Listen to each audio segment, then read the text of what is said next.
Convido você a abrir sua Bíblia em 1 Samuel, capítulo 9. Nós vamos ler alguns versículos. O versículo 1 diz o seguinte: Samuel apanhou uma vasilha com óleo, derramou sobre a cabeça de Saul e o beijou, dizendo: O Senhor ungiu como líder da herança dele. Hoje, quando você partir, encontrará 2 homens perto do túmulo de Raquel, em Zelza, na fronteira de Benjamim. Eles dirão: as jumentas que você foi procurar já foram encontradas. Agora o seu pai deixou de se importar com elas e estar preocupado com vocês. Ele está perguntando: como encontrarei o meu filho? Versículo 3: Dali você prosseguirá para o carvalho de Tabom. 3 homens subirão a caminho do santuário de Deus em Betel e encontrarão você ali. Um levará 3 cabritos, outro 3 pães e outro um odre cheio de vinho. Eles o cumprimentarão e oferecerão a você 2 pães que você deve aceitar. O 5: Depois você irá a Gibeá de Deus, onde há um destacamento filisteu. Ao chegar à cidade, você encontrará um grupo de profetas que desce do santuário local, tocando liras, tamborinhos, flautas e harpas, e profetizando: o Espírito do Senhor virá sobre você com poder, e com eles você profetizará e será um novo homem. Amém? Você pode curvar sua cabeça. Pai, aqui está a tua palavra e nós sabemos que ela não volta vazia. Nós pedimos ao teu Espírito que nessa noite ministre ao nosso coração de uma forma única, de uma forma que nos toca, de uma forma que traga transformação de mentalidade, que nos faça nos posicionar também quanto aos nossos pensamentos, quanto àquilo que nós acreditamos a respeito de nós mesmas, mas que nós também possamos abrir o nosso entendimento para ouvir aquilo que o Senhor tem dito ao nosso respeito e confiar naquilo que o Senhor já liberou. Nessa noite nós oramos e declaramos em nome de Cristo Jesus. Amém? Glória a Deus, você pode se assentar. Amados, esse texto que acabamos de ler é um pouco da história do rei Saul. É sabido que em Israel não havia reis. Israel foi governado primeiramente por patriarcas. Posteriormente nós vemos o período dos juízes, sendo o último juiz o próprio profeta Samuel. Mas quando Samuel chega ao fim da sua vida, já ali velho, de cabelo branco, ele precisa nomear novas pessoas para então continuar governando sobre Israel. E o juiz, ele tinha esse papel de direcionar aquele povo, de trazer as orientações da parte do Senhor. Ele que convocava para os próprios exércitos para os momentos de luta, os momentos de guerra. Ocorre que as outras nações próximo a Israel, todas elas sempre tiveram um rei. E Deus já havia dito isso lá em Deuteronômio, capítulo 17. Nós formos ler, nós vamos observar que Deus já havia dito: vai chegar uma hora que Israel vai desejar um rei, embora essa não seja a minha vontade. E então, quando Samuel estar aqui já velho, de cabelo branco, ele vai nomear os seus filhos como juiz sobre a terra. Ocorre que naquele exato momento, os anciões de Israel se reúnem então com Samuel e dizem assim: Samuel, nós não queremos seus filhos como juízes sobre nós. E eles dizem a razão: você sempre foi um homem íntegro, mas os seus filhos não. Por esta razão, então, Samuel entristece o coração e ele vai consultar o Senhor. Ele vai orar ao Senhor. E o Senhor então diz a Samuel: Samuel, não é sobre você. Não é a vocês que ele está rejeitando, é a mim. Eles não me aceitaram como rei. O desejo do meu coração era que eu fosse o rei deles para sempre. Contudo, por eles não aceitarem, então eles vão ter um rei. Essa é a verdade. E aí, Samuel é avisado pelo Senhor, avisado de que no dia seguinte, ali haveria um homem de chegar na região, inclusive na casa dele, e esse homem ele seria o novo rei. Saul, né? Ele então é filho de Quins, ele sai para buscar as jumentas que o seu pai havia pedido para ele ir atrás, porque aquelas jumentas tinham desaparecido. Mas a história diz que quando ele vai atrás da jumenta, eles não encontram, já estão ali há dias procurando, e alguém diz: vamos à casa do profeta, que até então era conhecido como vidente, e vamos perguntar para ele. E a verdade é que Saul, junto com os seus servos, sobe até a casa do profeta, do vidente, como ele chama Samuel. E aí quando ele chega, Samuel já sabia que Saul era o homem escolhido por Deus para ser o primeiro rei de Israel. Quando Saul ele está subindo dali para a casa do Samuel, as moças, inclusive, que iam apanhar água, diz a ele: olha, vai rápido, porque ele está saindo para oferecer sacrifício. Vai haver um jantar nessa noite. E esse jantar, né, já está tudo preparado, então você não vai encontrar. No momento em que Saul chega até Samuel, Samuel diz: olha, está tudo bem, as jumentas já foram encontradas, só que eu tenho um convite especial para você. Imagine você, eu tenho um convite especial para você. Hoje eu vou servir um jantar, e eu quero que você vá comigo. E Samuel vai ali e leva Saul com ele. A própria palavra diz que naquele jantar havia 30 convidados importantes. Quando está todo mundo sentado na mesa, ele olha para o cozinheiro e fala assim: ei, sabe aquele pedaço de carne, aquele separado, aquele que eu pedi para reservar? Serve para Saul. E aí Saul não entende nada. Eu imagino que as pessoas que estão ali junto também não entendem nada. E Samuel dá uma ordem para Saul, diz: você não vai embora hoje, você só vai embora amanhã de manhã, porque eu preciso conversar com você.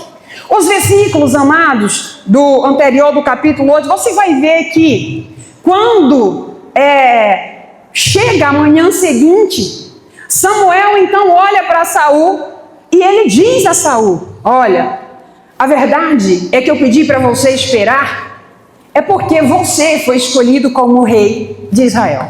Imagine você. E Saul responde o que para ele? Não, eu sou da tribo de Benjamim. A tribo de Benjamim era menor. Eles tiveram um problema entre eles e um matou o outro, uma confusão. E praticamente foi exterminada. E aí ele continua: eu sou de uma família insignificante. E quem sou eu para ouvir o que você está me falando? Amados, Saul fala tanta coisa para Samuel, mas Samuel não quis ouvir. Ele não estava preocupado com o que o Saul estava dizendo. A única preocupação dele era de derramar o óleo sobre a cabeça, porque essa era a ordem de Deus. Esse era o comando de Deus. Irmãos, eu confesso a você que quando eu estava lendo e meditando nessa palavra, eu já tinha passado desse ponto, já estava um pouco mais à frente. O Espírito Santo me conduziu e disse: Deus, volta. Falei: Senhor, volta para aquilo que o Saul falou. E aí eu voltei. E teve algo que o Senhor falou comigo. Ele diz: todos nós contamos uma narrativa.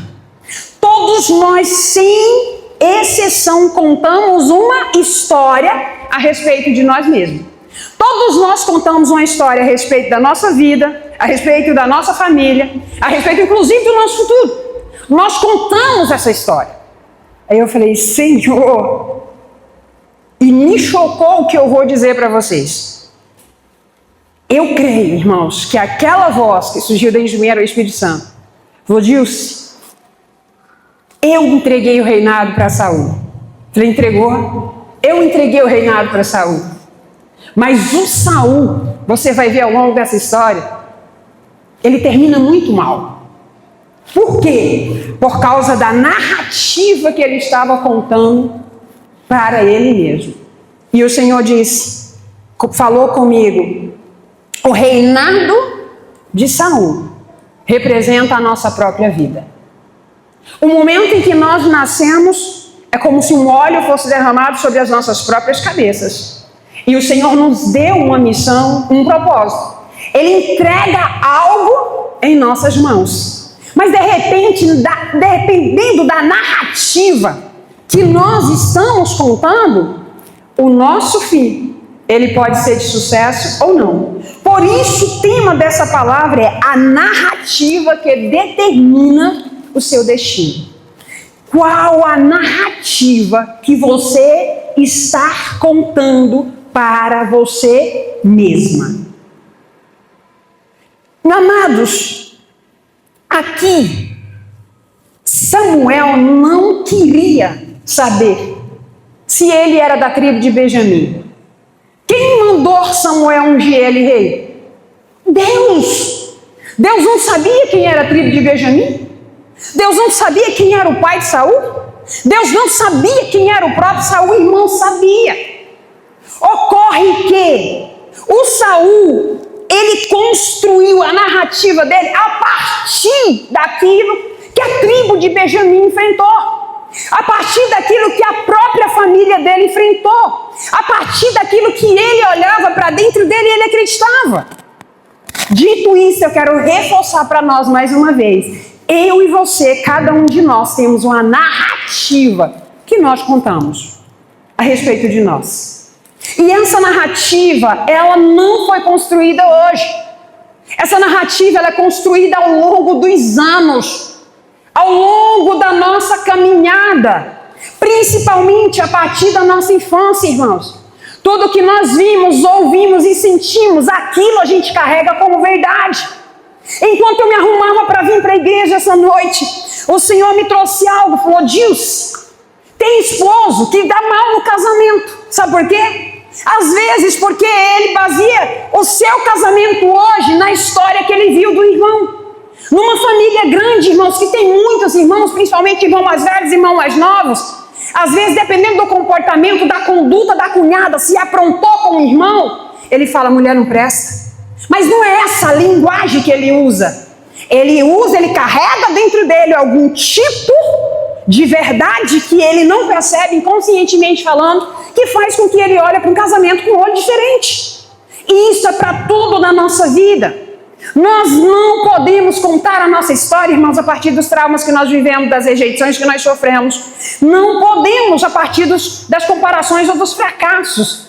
A realidade é que Saul estava contando a sua história baseada na história de Benjamim, baseado naquilo que a tribo de Benjamim enfrentou. O problema, irmãos, é que assim como Saul, muitas vezes nós construímos as nossas narrativas a partir da nossa dor, a partir daquilo que nós estamos enfrentando, ou enfrentou, a nossa família enfrentou lá no futuro, lá no passado, e não baseada na nossa identidade revelada pelo próprio Deus.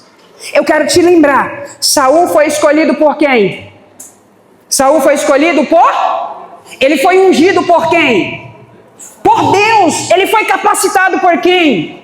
Por Deus. Mas a narrativa interior dele nunca acompanhou aquilo que Deus dizia a seu respeito.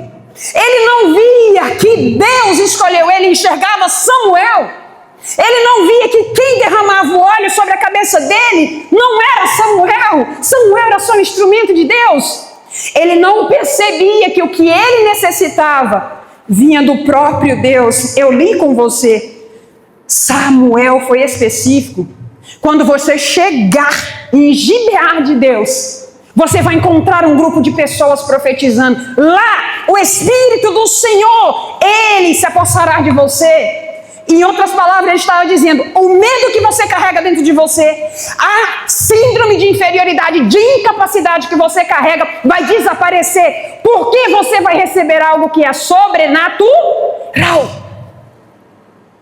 Mas infelizmente, Não foi isso que Saul fez. E eu quero te apresentar nessa noite, irmãos, as 3 verdades que eu percebo a partir da narrativa de Saul. A primeira delas, é que Deus escolheu Saul antes que Saul acreditasse em si mesmo. E você sabia que você também foi escolhido? Você sabia que Deus, Ele te viu antes de você nascer?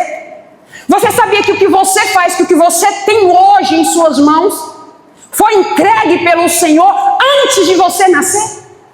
Assim como Saul, irmãos.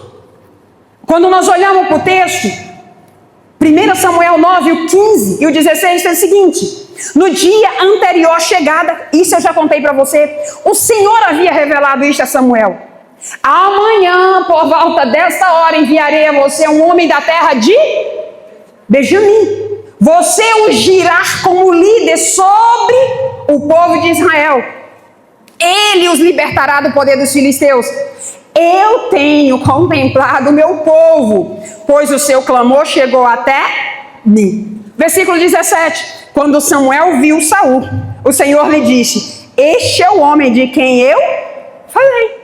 Ele governará o meu povo. Amados, quem escolheu Saul, e eu já ouvi pregadores dizer que Saul falhou porque foi escolhido pelo povo. Mentira. A palavra não diz isso. A palavra diz que quem escolheu Saul foi quem? Deus. Amém? Eu quero só te lembrar. Deus conhecia tudo sobre Saul. Deus conhecia a sua tribo, conhecia a sua família, conhecia a sua história, conhecia suas limitações, assim como conhecia as suas inseguranças. Você acha que Deus não te conhece? Deus sabe quem é você. Deus sabe as suas limitações. Deus sabe dos seus medos. Mas ainda assim, Deus fez com Saul e faz conosco. Ele derrama óleo. 1 Samuel 10:1. Após aquele momento, Samuel convoca o povo a Mispa. Amados, quando nós vamos ler a história de Samuel, nós vamos observar que ele governava em 3 lugares. Isso me despertou a curiosidade. Betel, Gilgal e Mispa. Eram os 3 lugares que ele se reunia. Falei, aqui tem mistério. Tem alguma coisa aqui. E aquilo eu fiquei tão inquieta que eu fui pesquisar. Quantas cidades havia naquela época em Israel? Entre lugarejos e cidades, nós temos em torno, os historiadores dizem que 400 cidades. E a Bíblia diz que anualmente Samuel, ele saía de um lugar para o outro. Porque Samuel é um tipo de líder que serve de perto. Dentro desse tempo de estudo, eu fiquei impactada com o nível de liderança desse homem. Betel, casa de Deus, lugar onde Jacó se encontra com o próprio Deus. Gilgal, lugar de nova aliança. Josué faz aliança em Gilgal. E Mispa, lugar de arrependimento, lugar de assembleia. Só havia reunião naquele lugar quando havia uma convocação, uma assembleia geral. O que Samuel faz? Convoca Israel para apresentar o novo rei. E no capítulo 10, de 1 Samuel, versículo 24, diz que ele apresentou Saul como rei de Israel.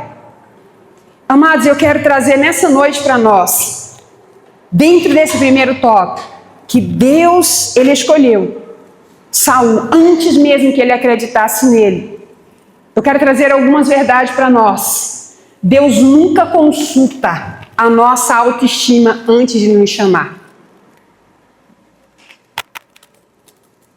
Deus não consulta a sua autoestima antes de te chamar. Você sabia disso? Deus não olha para você e para aquilo que você está sentindo, se você está se sentindo preparado ou não. Porque quem é que prepara? O versículo que nós lemos diz que o Espírito de Deus, ele desceu sobre quem? Sobre Saul. Ele nos escolheu porque o seu propósito é maior do que as nossas limitações. Você pode declarar isso comigo e dizer assim: o Senhor me escolheu porque o seu propósito para a minha vida é maior do que as minhas limitações. Amém? Você pode aplaudir Jesus? Amados, ninguém mais conhece a sua história do que o próprio Deus. Ele te viu antes de você ter sido colocado no ventre da sua mãe. Ele me enxergou antes de eu ter sido colocado no ventre da minha mãe. Ele conhece o nosso passado. Ele conhece os tipos de feridas que nós passamos ao longo da nossa vida. Ele sabe muito bem quais que são os nossos terrores ou temores, para não dizer a palavra medo. E mesmo assim o Senhor continua nos chamando. Hoje, eu acredito que todos nós que estamos aqui ocupamos diversas funções. Enquanto eu meditava nessa palavra, confesso a você que ontem eu quase não dormi. Eu falei: Senhor, o Senhor não vai me deixar dormir com essa palavra fervilhando dentro de mim. Quais são as funções que nós exercemos hoje? Esposa, esposo, pai, mãe, empresário. Deus nos deu uma profissão ou várias. Tem gente que tem mais de uma. Deus também nos entregou o quê? Um ministério. Você nasceu com um propósito. Eu quero te lembrar que dentre essas funções que Deus te entregou hoje, que nós estamos ressaltando hoje, que Ele não te entregou, não foi hoje, Ele sabia das suas limitações. Quantos pais, amados, não se consideram bons o suficiente? Quantos empresários tremem por dentro quando olham para o mercado? Quantos empresários têm ficado aterrorizados quando olham a previsão da economia para os próximos anos? Quantas pessoas estão com medo de qual governo vai sentar na cadeira? Mas nós não temos que nos preocupar com essas coisas. Nós precisamos colocar os nossos olhos em quem? No Senhor. Saul deveria ter tirado todo o seu olhar de si, do cenário, do próprio Israel, e ele deveria ter colocado seus olhos aonde? No Senhor. Se tem algo que nós precisamos, é da presença do Senhor. Durante esses dias eu tenho sido muito impactada pela gestão do Samuel. Porque o Samuel, em todo o tempo, a palavra diz que ele consultava o Senhor. Hoje eu não vou falar sobre o rei Davi, mas teve 2 versículos também que eu fiquei muito impactada com o rei Davi. Quando o próprio Saul começa a perseguir Davi, ele chega para o rei de Moabe e ele diz assim: cuida do meu pai, cuida da minha mãe, cuida dos meus irmãos, até que eu saiba o que o Senhor fará comigo. Ele não disse para mim ver o meu futuro, para mim ver se Saul vai deixar de me perseguir. Olha a narrativa de Davi: até que eu saiba o que Deus fará comigo. Mas a frente diz que Saul tentou de tudo para matar Davi, mas a verdade é que o texto diz que Deus nunca permitiu que Saul tocasse em Davi. Amados, eu quero te dizer nessa noite que o Senhor não permitirá que uma economia mude ou traga derrota sobre a sua vida. Você sabia disso? O Senhor não permitirá, desde que a sua narrativa interior ela esteja alinhada com a narrativa que Deus está falando, com aquilo que Deus está decretando. E se isso é verdade, eu coloquei como um ponto de interrogação: por que você ainda continua contando narrativa que diminui aquilo que Deus já afirmou sobre você? Por que nós temos essa tendência? Por que nós temos a tendência a olhar para nós? O nosso desafio hoje, irmãos, é não olhe para a sua família para justificar a sua derrota. Não olhe para a sua família, mas olhe para a sua família para glorificar o quê? o nome de Deus. Irmãos, hoje, quando nós olhamos para a nossa família, eu estou cansada de falar isso, cansada não, mas eu vou dizer que falo isso com muita ênfase aqui. Tira os olhos dos outros, porque o que parece ser normalmente não é. Foque na sua casa, foque no privilégio que você tem de ter um lar, de ter uma família, e que a sua família, o seu decreto seja para a glória de Deus. Não olhe para o mercado para decretar fracasso. Tudo que eu coloquei aqui foi o que veio, irmãos. Era o que gritava dentro de mim. Não olhe para a economia, para dizer o mercado está ruim. Não! Mas olhe e dizendo, as minhas clientes, quem manda é o Senhor. Quem manda clientes para minha escola é o Senhor. Quem manda clientes para minha empresa é o Senhor. Essa semana eu fui numa empresa e eu falei para aqueles empresários, eu disse a eles, quantos colaboradores vocês têm aqui?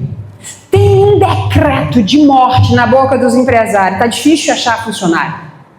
Está difícil encontrar, colaborar. E eu disse a eles, numa cidade de 400 mil habitantes, será que Deus não tem 80 para ti? Irmãos, eu estou falando de 400 mil habitantes. Senhor, eu não sei de onde vai vir. Eu não sei se está no Taquari, sabe? Se está no Lago Norte, aonde está. Mas a verdade é que tem alguém com um coração igual ao meu nessa terra e nessa cidade. Senhor, eu tomo posse. Para de emitir decretos de morte. Nós precisamos mudar as nossas narrativas. Toda palavra que sai da nossa boca é uma semente lançada. E essa semente, ela vai germinar e ela vai crescer. Eu disse a esses empresários, eu digo, olha a empresa de vocês. Essa empresa de vocês é o reinado que Deus entregou nas mãos de vocês. No dia que Deus entregou essa empresa para você, foi a mesma forma que Ele fez quando Ele entregou o reinado na mão de Saul. Amados, olha para a sua empresa e diz assim, foi Deus que me deu. Olha para o seu casamento e diga, foi Deus que me deu. Todas as vezes que eu passei dificuldade no meu casamento, eu digo, eu sei que Deus não errou. Eu não casei com um homem errado, irmãos. O que eu preciso mudar? Qual que é o meu olhar? Eu casei com um homem certo, irmãos. 20 anos depois de casada, tem um pastor do meu lado. E uma pergunta que as pessoas fazem, Dilce, quando foi que você soube que você era pastora? Antes de me casar. Quando eu casei com ele, eu disse, Senhor, a minha oração era para saber se ele era pastor. Eu não casei por atração. Eu consultei o Senhor antes de me envolver. Aí 20 anos depois está o resultado. Entende o que eu estou falando? Qual é a sua narrativa? O que você está falando? Olhe para o mercado e busque as estratégias. Busque as estratégias, porque o Espírito que foi derramado sobre você é o Espírito que leva você a ter a mente de Cristo e acionar a mente daquele que não tem limite. A mente de Cristo Jesus. Amados, eu vou ver nessa cidade e nessas regiões empresários da nossa igreja, da Paz Church, recebendo download dos céus. Recebendo direção de quem? Dos céus. Você não nasceu para ser guiado pela economia.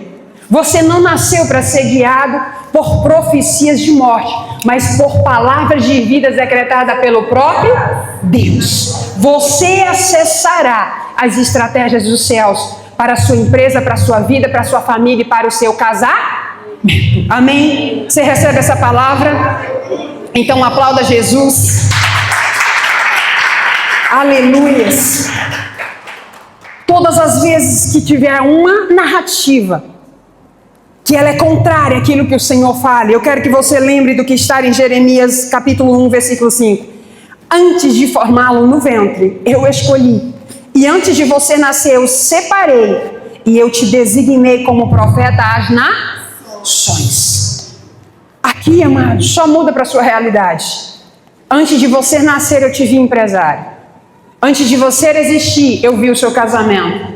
Antes de eu te colocar nessa terra, eu já enxerguei os filhos que você teria. Essa é a verdade de Deus sobre nós. Nós precisamos assumir isso. Mas a tendência dos dardos inflamados do inimigo, como diz a palavra, é vir e tentar mudar, tocar na sua mente, para que você fale decretos de morte. Mas levanta a sua mão direita e diga: eu decido decretar vida, a palavra do Senhor sobre todas as áreas da minha vida. Eu declaro, em todas as áreas, eu terei sucesso, porque o Senhor é comigo. E eu declaro, todas as narrativas que estão contrárias à vontade de Deus, hoje, eu declaro, elas serão substituídas pelas verdades que o meu Deus liberou sobre a minha vida. Amém? Você pode aplaudir Jesus? A segunda verdade, irmãos, entre a narrativa que determina o nosso destino, é que Deus deu uma identidade a Saul. Amém? Olha só, qual que era a identidade de Saul? Saul era filho, mas Deus havia ungido ele como rei de Israel. Eu vou ler o texto, 1 Samuel capítulo 10, os versículos 22 e 23, diz o seguinte: consultaram novamente o Senhor. Ele já chegou? O Senhor disse: sim, ele está escondido no meio da bagagem. Correram e o tiraram de lá. Ele ficou em pé no meio do povo e era mais alto do que todos, sobressaindo-se dos ombros para acima. Então, versículo 24 do capítulo 10, então Samuel disse a todos: vocês veem o homem que o Senhor escolheu?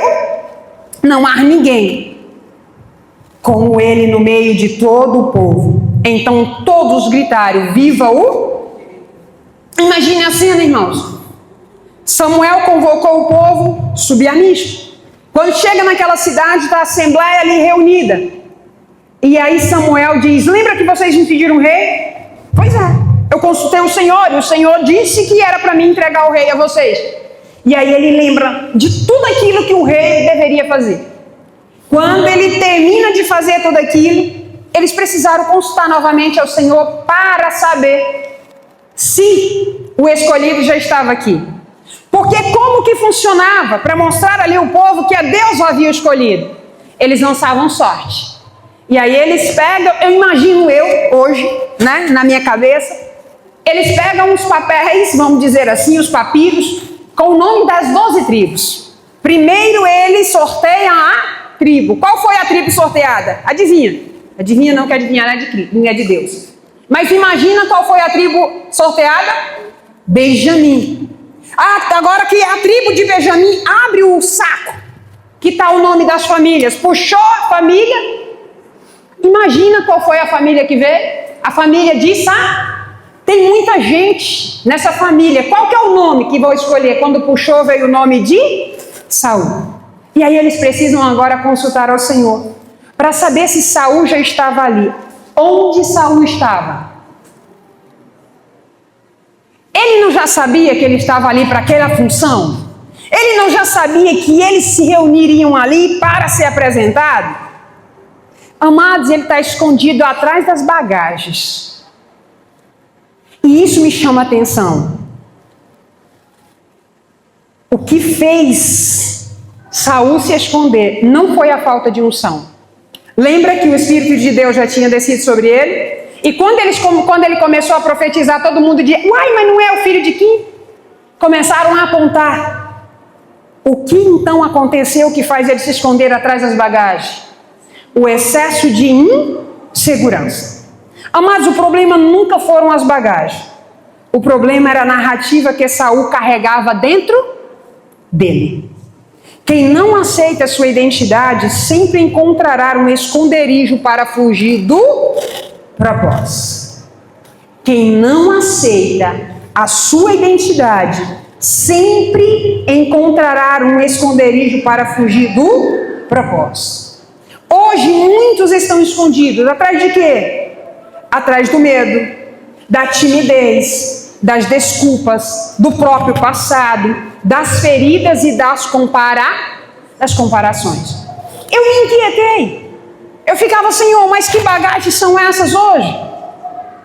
Todos nós, irmãos, tem algum tipo de bagagem que nós estamos escondendo atrás. Por isso eu quero te lembrar, a narrativa interior sempre procura bagagem onde eu possa me esconder. Preste atenção nas suas narrativas. Olha para o que você está dizendo. Amados, eu poderia te dar inúmeros exemplos aqui de situações realmente que eu já passei ao longo da minha vida.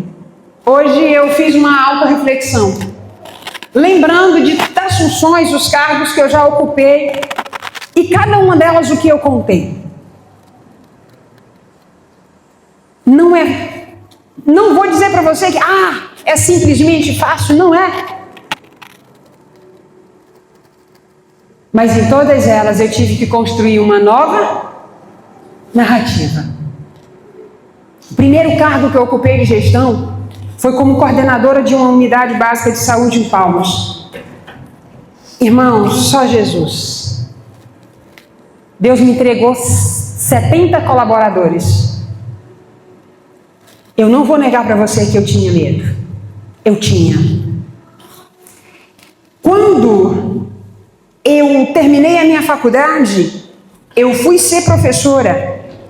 Você imagina aquele corpinho franzino, que não mudou muita coisa, mas tendo que encarar alunos. Eu entrava dentro daquele HGP, tinha um dia que a alma tremia por dentro. Eu dizia, mas foi para isso que eu fui chamada, eu sou professora. E eu começava a ensinar aqueles alunos, e diversas vezes quando eu tinha dúvida, o que eu fazia?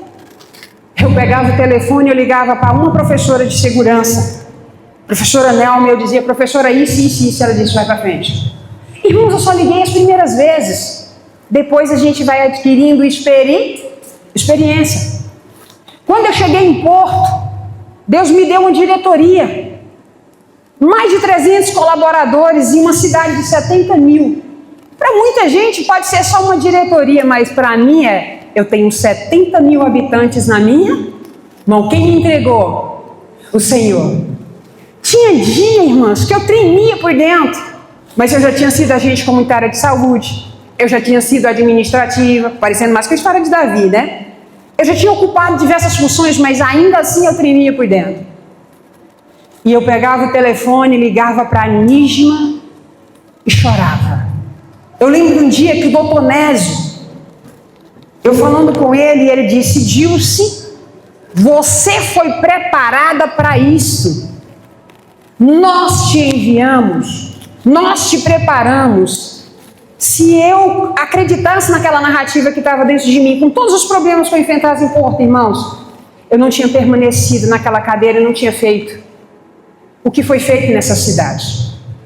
Eu quero te lembrar que as narrativas vão vir, mas cabe a mim e a você continuar acreditando nelas. Irmãos, eu sou uma pessoa que quem olha para mim e fala assim, eita mulher corajosa. Irmão, não vou te contar não. Quando eu comecei como professora do curso de medicina, eu virava à noite. Esse aqui, sabe? Enquanto a casa dormia, eu estava estudando, olhando os slides.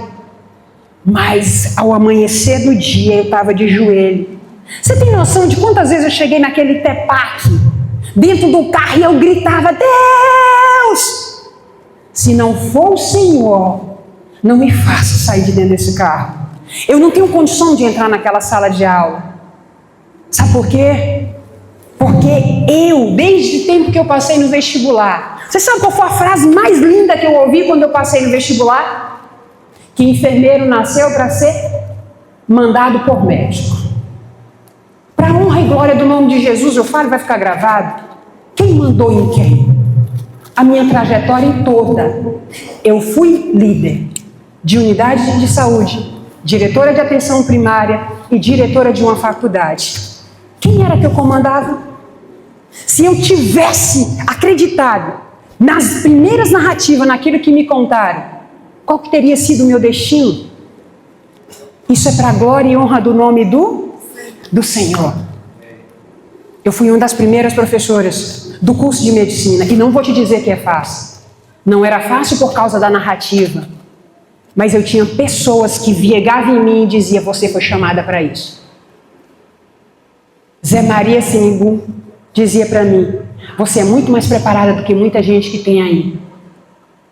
Dr. Daniel Riani, um dos caras que eu mais admiro, chegava em mim e falava: professora, a senhora é uma mulher de caráter.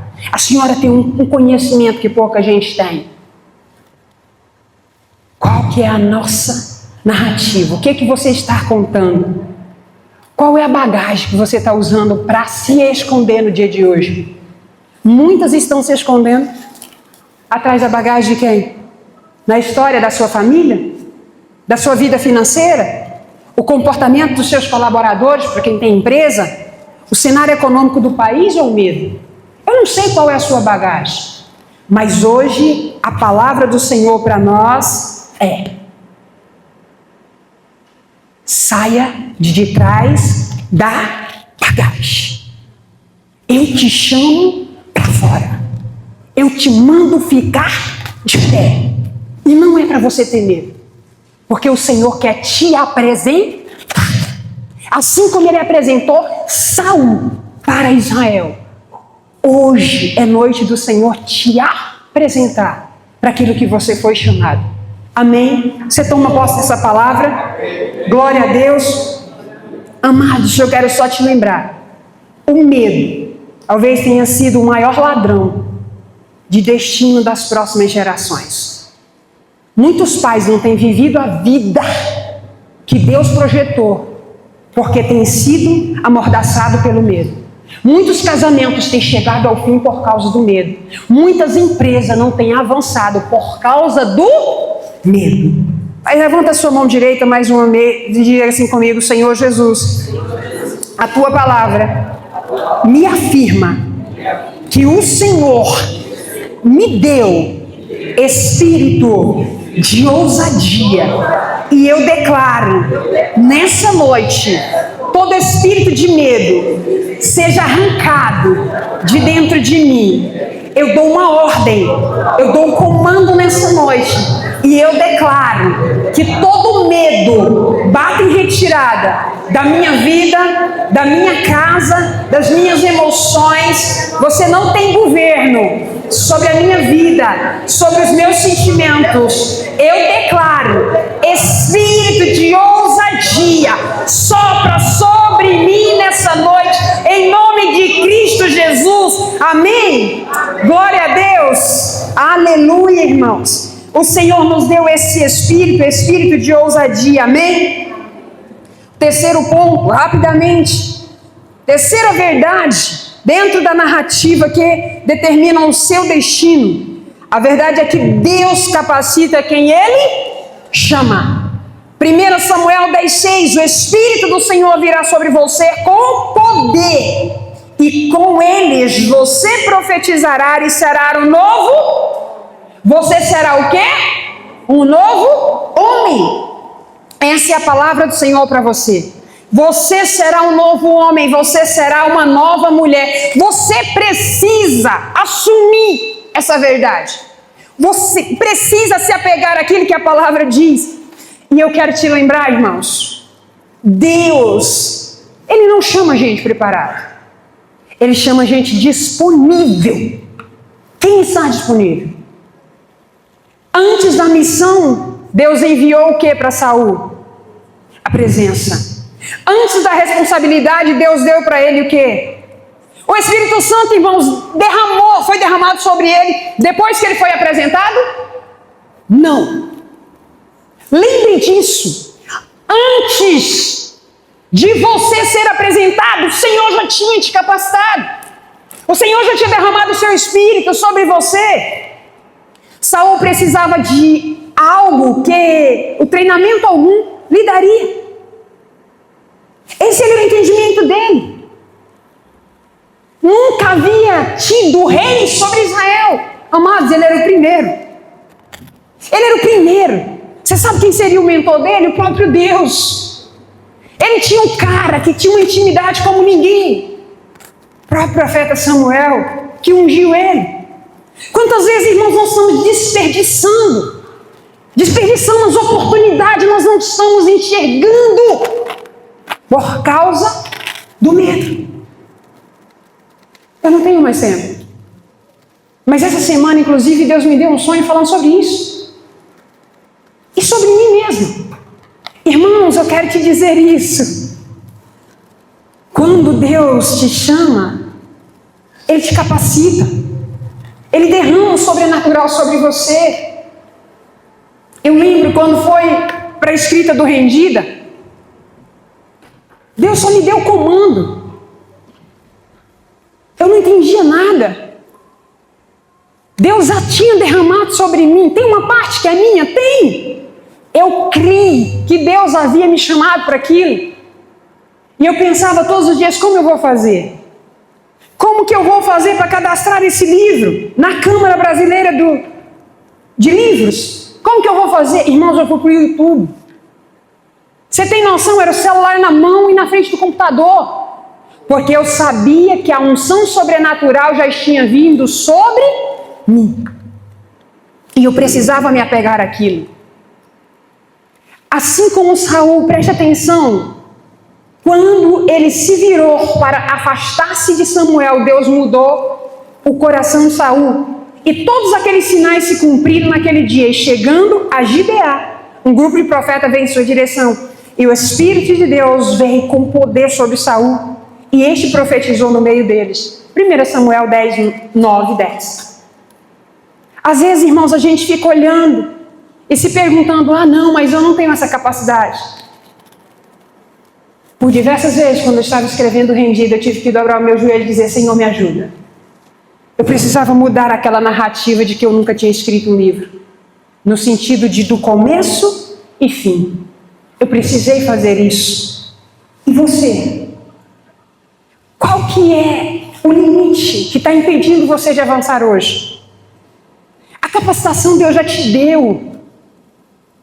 Por mais que às vezes você diga assim, eu não tenho essa habilidade. Saul nunca tinha visto um rei no meio de Israel. Mas Deus queria que ele fosse o primeiro. Quando nós olhamos, irmãos, para a palavra do Senhor, Atos dos Apóstolos, capítulo 1, versículo 8. Mas vocês receberão poder ao descer sobre vocês o Espírito Santo, serão as minhas testemunhas. Imagine os discípulos sem Jesus. Eles também poderiam sentir medo, mas o próprio Jesus havia alertado eles, olha, vai descer o Espírito Santo sobre você. E aconteceu. Deixa eu te lembrar algo. Talvez você esteja com medo de exercer algumas funções. Jesus nunca enviou um discípulo seu sem antes capacitar. Essa é a maior verdade que a gente tem. Sem antes entregar o próprio Espírito Santo. Sem antes enchê-los do Espírito Santo. Tome posse disso. Senhor, ainda que eu esteja com medo, tem um devocional Rendida que eu falo, não vá com medo. Porque muita gente diz, vai com medo mesmo. Mas a palavra diz que o verdadeiro amor lança fora todo. E quem é amor? Jesus. Então não diga vai com medo, vai com quem? Com Jesus. Que Jesus vai lançar fora quem? O medo. Irmãos, a nossa necessidade hoje não é de inteligência emocional. O mundo diz que nós precisamos de inteligência emocional. O mundo diz que nós precisamos de inteligência intelectual. Porque eu não sou tão inteligente. O mundo diz isso. Mas eu estou aqui hoje para te dizer que o que você precisa é desenvolver inteligência espiritual. Você precisa desenvolver QS. Diz-se o que é inteligência espiritual? É a capacidade de você acessar aquela grande nuvem. E ela é ilimitada. Marcela brinca comigo e diz que eu tenho 1 tera na minha cabeça. Não é 1 tera. Eu só tenho acesso a quem? A papai.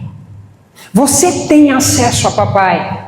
Pessoas guiadas pelo Espírito Santo, irmãos, discernem aquilo que a lógica não consegue explicar. Você precisa disso, amém? Você precisa de inteligência espiritual. O que inteligência espiritual diz? É a capacidade de discernir, é a capacidade de acessar, é a capacidade de ouvir. É disso que você precisa. E quando você escuta a voz dele, a tua inteligência emocional entra em ordem, a tua capacidade intelectual ela vai ser aumentada. Sabe por quê? Porque você acessou a fonte correta. E por fim, a quarta verdade dessa palavra: as escolhas de Saul comprometeu o seu destino. Não foi falta de unção, vou reforçar mais uma vez. Saul foi escolhido? Sim. Recebeu identidade? Sim. Foi capacitado? Sim. Mas permitiu que as velhas narrativas governassem as suas decisões. O problema dele foi que a narrativa interna gerou uma insegurança. E essa insegurança levou ele, conduziu ele à desobediência. Sua necessidade de aprovação fez ouvir mais um povo do que a Deus. A sua necessidade de aprovação fez ele ouvir todo mundo, menos quem ele deveria ter ouvido de fato, que era o próprio Deus. Sua narrativa foi mais forte do que a sua unção. Unção nós temos, irmãos, nós precisamos nos apegar a isso. Aí você diz, então você está tirando isso? Joga o próximo versículo. Samuel 15, versículo 17 e 18. Vai dizer isso, ó. Embora pequenos aos seus próprios... Quem está dizendo isso? Samuel. Ei, cara, você se via pequeno. Você, mesmo assim, se tornou o quê? Líder das tribos de Israel. Ainda que você se visse pequeno, o Senhor ungiu você como rei. Nesse momento aqui, já no capítulo 15, amados, aqui já é o desfecho. É o desfecho onde Samuel está de frente dele, confrontando ele, porque ele não obedeceu a Deus. Porque ele não acreditava nele, e ele está dizendo, você não acreditava em você. Mas, mesmo assim, o Senhor te ungiu. Vou repetir novamente. Antes de você ser chamado, Deus não consulta a sua autoestima. Deus não consulta o que você pensa sobre você. Ele só pergunta você está disposto a acreditar no que eu digo? Você está disposto a se enxergar como eu te enxergo? Irmãos, o que mudaria na sua vida se hoje você estivesse diante de Deus e Deus te desse um relatório sobre você mesmo? O problema é que tu está enxergando e convive com meio mundo de gente que só sabe colocar defeito em você. Mas você sabia que se você chegar diante do seu pai, ele não vai puxar uma lista de defeitos? Ele vai puxar uma lista de habilidades e competências que ele colocou, injetou em você antes de você nascer. E ele vai dizer, filhinho, filhinha, preste atenção nisso, esquece o resto, me escuta, acredita no que eu estou dizendo sobre você. Esse vai ser o papel do seu pai, do meu pai. Irmãos, é tempo de nós mudarmos a nossa narrativa interna. A pergunta que eu faço hoje é como você está se enxergando? É possível ser grande diante de Deus e pequeno diante do espelho? Sim. Tem gente que é grande, é um gigante diante de Deus, mas quando olha no espelho não acredita em si. É possível ser ungido e continuar vivendo como rejeitado? É! Saul viveu. Ô irmão, não sei o que teria acontecido comigo. Primeiro rei, primeira rainha. É muita empolgação.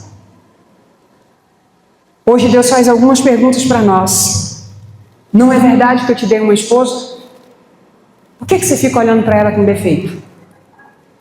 No dia que você passar a enxergar ela com os meus olhos, seu casamento muda. Entende que não é sobre sua esposa, é sobre você? Não é verdade que eu lhe dei um marido? Como que você está olhando para ele? Você está olhando para ele com os olhos do Senhor ou você está olhando com todas as narrativas infelizes que você carrega, com aquilo que você passou a vida inteira ouvindo da sua avó, da sua bisavó não, que muitos não viram, da sua mãe, como que você está olhando? Não é verdade que eu te confiei filhos? Como você está olhando para os seus filhos? Olhando para ele, comparando com o do vizinho? Não é verdade que eu coloquei pessoas sob sua liderança? Quem aqui não é líder, irmão? Todos nós somos. Seja numa empresa ou seja em casa. Os únicos que ainda não estão no papel de liderança, vamos botar Maria Flor, Zahara, e está mandando mais que muita gente. Glória a Deus, uns pingos de gente. Porque a liderança está dentro delas. E se deixar, vão mandar mesmo. E nós estamos aqui. Porque trabalhar isso, não é verdade que eu te dei uma empresa? O que você está fazendo com ela? Irmãos, ela não é tua. Ela é do Senhor. É o reinado colocado em suas mãos. O que você está fazendo? Não é verdade que eu te dei um ministério? É a pergunta que Deus faz para nós. Não é verdade que eu te dei dons? O que você está fazendo com os dons que eu te dei? Por que você está se escondendo ainda atrás de bagagens? Por que você está atrás de bagagem? Por que você não levanta e fica de pé? Eu quero te convidar a ficar de pé. Eu quero que você feche os seus olhos. Eu quero que você hoje faça essa declaração junto comigo. É dia de nós mudarmos a forma como nós estamos olhando para nós mesmos, amém? Feche os seus olhos. Eu queria que você respirasse bem fundo, enchesse o seu pulmão. Eu não sei como está seu coração, mas diante de Jesus, eu fico imaginando nesse encontro. Eu fico imaginando você diante do Senhor, é assim como eu. Muitas das vezes eu tenho que me colocar diante do Senhor, só para me ouvir o que Ele fala a meu respeito. E eu quero que nessa noite você respire fundo, e você fala com muita fé essas declarações que nós vamos fazer hoje, amém? Levanta a sua mão direita, por quê, Deus? Porque a mão direita é a minha mão da bênção, amém? Diga assim: hoje eu renuncio toda narrativa construída pela dor, pelo medo, pela rejeição e pelo fracasso. Eu decido acreditar na palavra de Deus acima das minhas emoções. Eu não serei governado pelo meu passado, mas pelo propósito de Deus para a minha vida. Fala, eu recebo a identidade de filho, a capacitação do Espírito Santo e a coragem para viver tudo aquilo que o Senhor preparou para mim.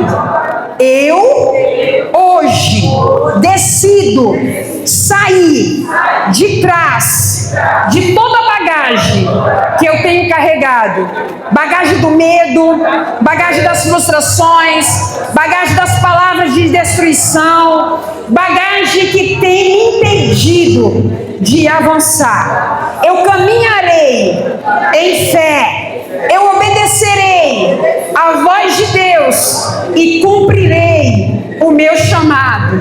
Eu declaro, eu sou servo fiel.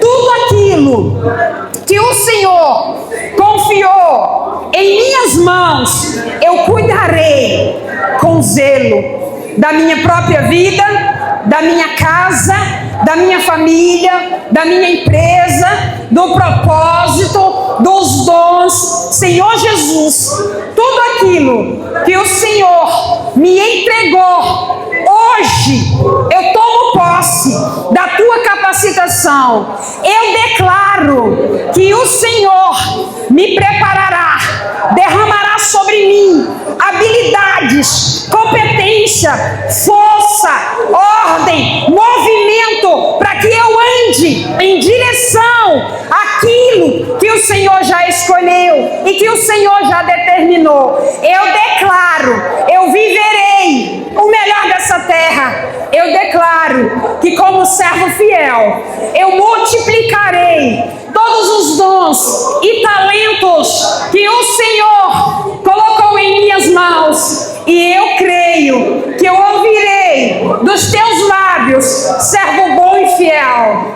Eu te dou a autoridade sobre cidades. Eu te dou a autoridade sobre nações. Eu declaro que eu ouvirei do meu Senhor e meu Pai que eu sou aprovada por Ele. Amém? Você pode aplaudir Jesus essa noite?